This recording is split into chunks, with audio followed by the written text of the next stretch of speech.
Kabataang Malabuenyo, alam mo ba na nagkakaloob ng libreng edukasyon sa kolehiyo ang pamahalaang lungsod ng Malabon? Tama ang iyong dinig. Full scholarship ang tinatamasa ng mga estudyante ng City of Malabon University. Kung nais mo ring maging scholar ng pamantasan, panoorin ang video na ito. Binuksan na ng City of Malabon University ang admission and scholarship application para sa incoming first-year college students para sa academic year 2025 to 2026. Simula January 14 hanggang February 1 ay maaaring mag-apply at magpasa ng mga dokumento.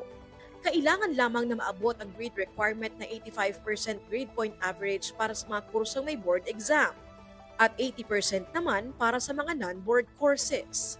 Bukod dito, kailangan ding ipasa ang mga dokumento tulad ng Certified True Copy of Grade 12 Senior High School Report Card, CMU Recommendation Form, Certificate of Good Moral Character, Certificate of Voters Registration ng magulang, guardian o ng mismong aplikante, Barangay Certificate of Indigency, at 2x2 ID picture. Kung ikaw naman ay passer ng Alternative Learning System, idagdag ang kopya ng ALS report card with 80% percentile rating sa mga dokumentong nabanggit. Maaari ring mag-apply ang mga transferee or returnee basta't kumpleto ang inyong mga dokumento. 300 pesos lamang ang admission fee na kailangang bayaran sa CMU Finance Office. Exempted naman sa admission test at admission fee ang senior high school graduating honor students at student athletes. Upang maging mas maayos ang inyong aplikasyon, narito ang step-by-step process na kailangan niyong sundin. Step 1.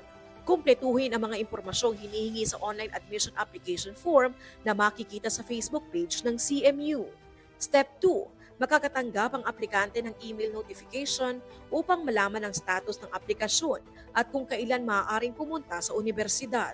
Step 3. Kapag nakatanggap na ng confirmation email, i-print ito at dalhin ang iba pang mga requirements na kinakailangan at pumunta sa CMU Admission Office upang ma-validate at matiyak na kumpleto ang inyong requirements.